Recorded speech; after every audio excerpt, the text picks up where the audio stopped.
WTF is incelcore, an article by Andy Nowicki, published at Revenge of the Riffraff. Link included below. WTF is incelcore. It is unclear exactly how the incelcore appellation originated, but the scene appears to have taken its cue from the Korean-American musician variously known as school shooter, or less provocatively, negative XP, a gamer term denoting failure and frustration.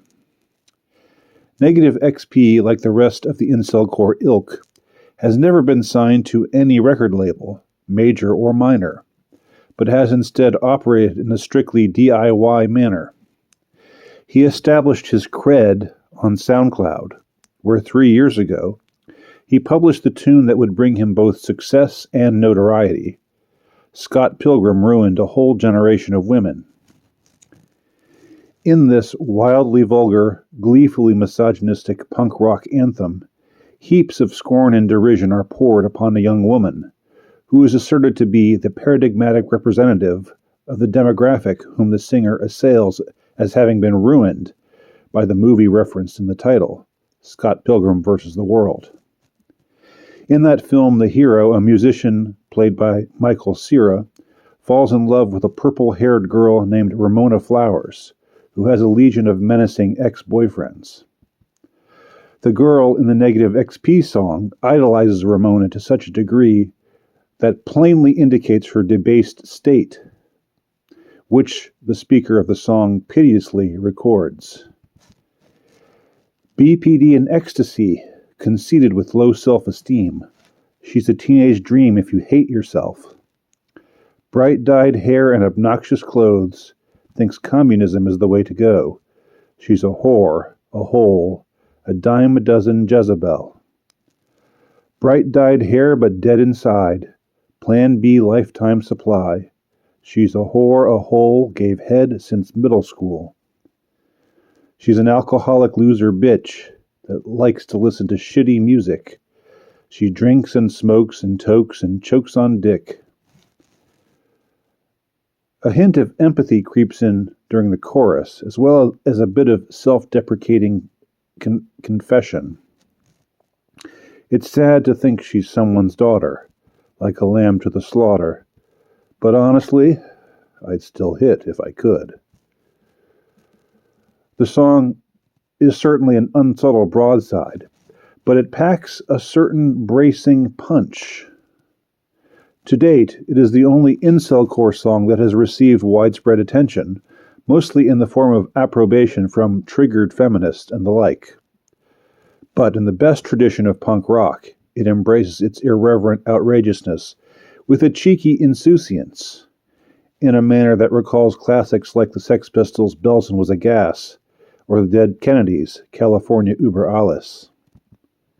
If listeners are offended, then the song clearly wasn't intended for their enjoyment, i.e., they are obviously not its target audience. Then again, the offense that they take only adds to the delight and enjoyment of the song's truly intended audience. So, in an odd way, by getting triggered, the song's critics manage to enhance its ultimate allure for its fans. Their saltiness, so to say, only lends flavor to the experience of vibing to the song and its willfully offensive lyrics. As a songwriter, Negative XP's appeal is that he writes from the gut, fearlessly, pulling no punches. He has no apprehension of being too on the nose, in a phrase that critics have become overly fond of using lately. Thus, his lyrics expose both a fierceness and a fragility, simultaneous aggression and vulnerability.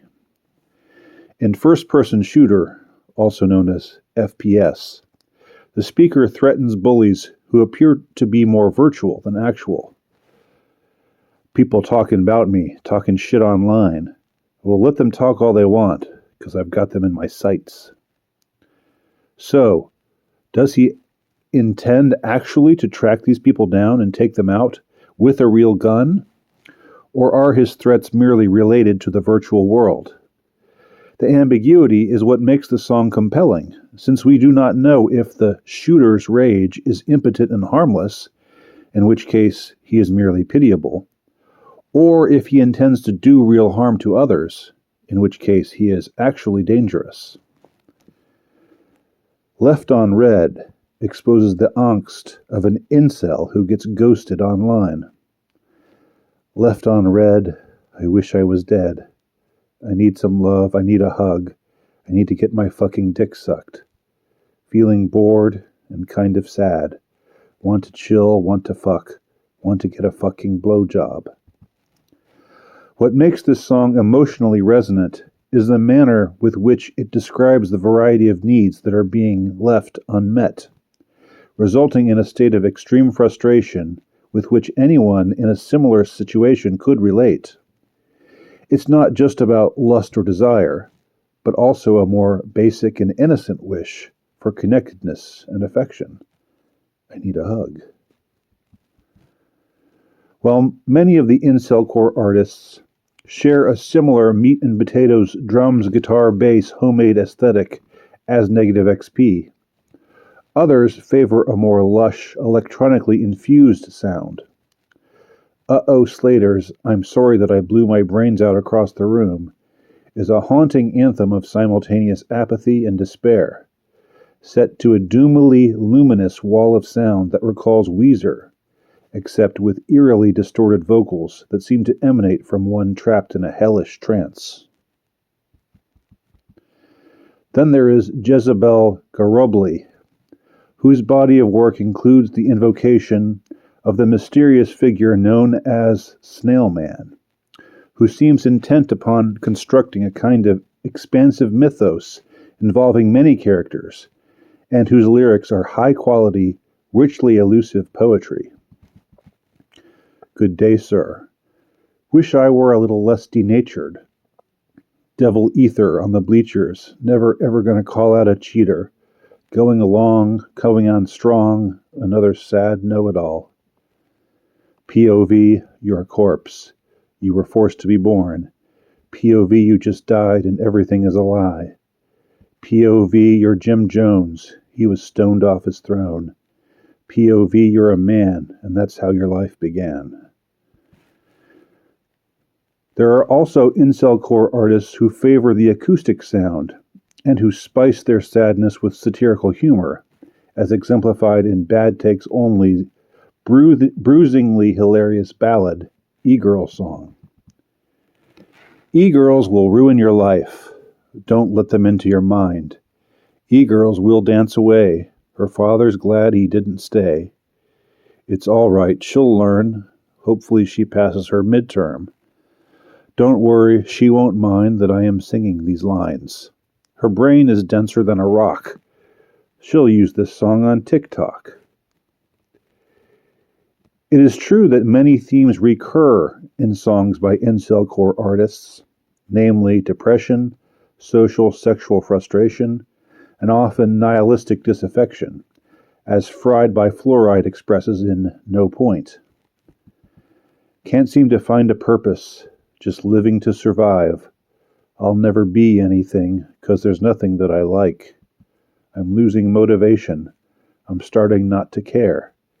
I can't feel anything except anger and despair.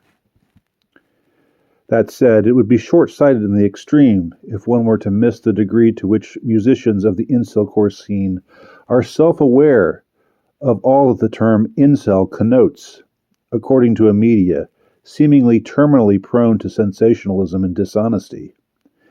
And they are happy to troll accordingly.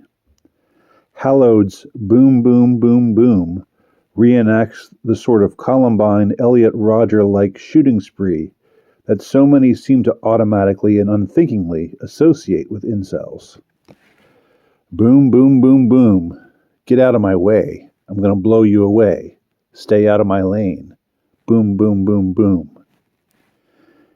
And Pacific Purgatory's Year of the Horse duly expresses the perspective of one considering ending his life, though he consciously salves this pain with other instruments at his disposal.